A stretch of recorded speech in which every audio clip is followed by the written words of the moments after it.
पढ़ रहे हैं। क्वेश्चन नंबर 3 SCV का सॉल्यूशन देख रहे हैं ग्रेविटेशन से कि 3 इक्वल मासेस m मास है are placed at the 3 corner of equilateral triangle of side A. Find the force exerted by the system on the another particle of mass m placed at the midpoint of the side A and the center of the triangle. ठीक है, तो question क्या बोल रहा है समझते हैं। देखिए सबसे पहले एक ट्रायंगल बना लेते हैं इक्विलेटरल। ठीक है, ये ट्रायंगल बन गया। अब यहाँ पे मास प्लेस्ड करते हैं। एक मास यहाँ है, एक मास यहाँ पे है और यहाँ पे एम एम एम और साइड है ए। ठीक है, तो जब हम इस पे फोर्स देखेंगे, ठीक है, फोर्स देख रहे हैं किस पे, पहला वाला केस बोल रहे हैं mid point of the side.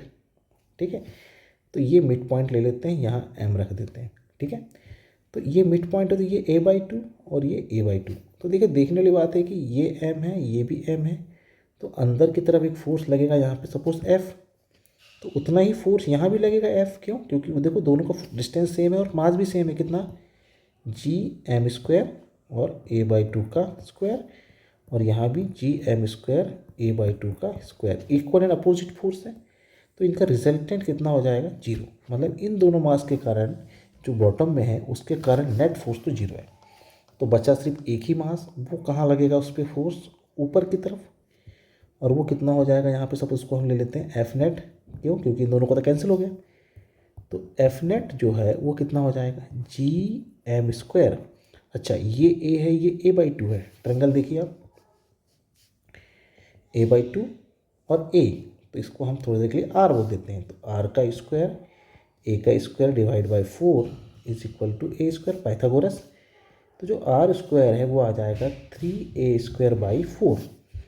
तो जो F नेट है हमारे पास वो कितना हो जाएगा? gm² और R² की वैल्यू कितनी है? 3a²/4, तो 4 3a²। ये हमारे पास फर्स्ट का आंसर आ गया। क्लियर है? अब इसका हम दूसरा पार्ट देखते हैं।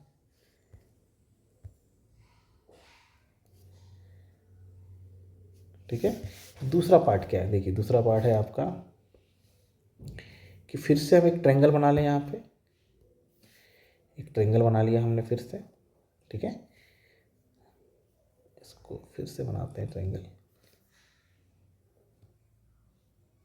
ठीक है, अब देखिए तो ये मास फिर से यहाँ पे है, यहाँ पे है, यहाँ पे है, और एक सेंटर पे मास है।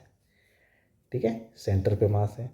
तो अब देखिए अगर इसके कारण डिस्टेंस r है तो इसके कारण डिस्टेंस r होगा, और इसके कारण में डिस्टेंस r होगा। तो एक मास जो है, सॉरी यहाँ कट क्यों रहा है ये? अच्छा ठीक है, सॉरी, फिर से देखते हैं। ठीक है, तो इसके कारण डिस्टेंस हमने कितना लिया था? r, इसके कारण डिस्टेंस r, और इसके कारण भी डिस्टेंस r। तो ये जो m है उस पर एक फोर्स लग रहा है। देखिए ऊपर भी m है, तो इसको फोर्स को हमने F बोल दिया। यहाँ भी m है तो इसके फोर्स को भी m बोल दिया। यहाँ भी m है तो इसके फोर्स को भी m बोल दिया, क्योंकि सबका डिस्टेंस कैसा है? सेम। तो सारे फोर्स की वैल्यू कैसी होगी? सेम। अब देखिए ये इक्विलेटरल था, ये एंगल 60, तो ये आधा एंगल कितना होगा? 30, तो ये एंगल कितना हो गया? 120।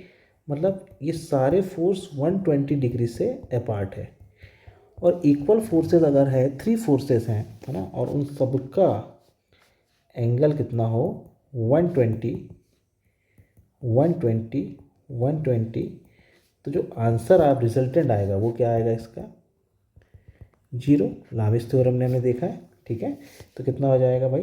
F/sin 120 लिखते हैं ना, is equal to F/sin 120 is equal to F/sin 120। ऐसा है ना, सारे फोर्सेस इक्वल आ गए यहाँ पे। तो जो नेट फोर्स है वो कितना आ जाएगा? 0। तो इसका आंसर कितना है भाई? 0।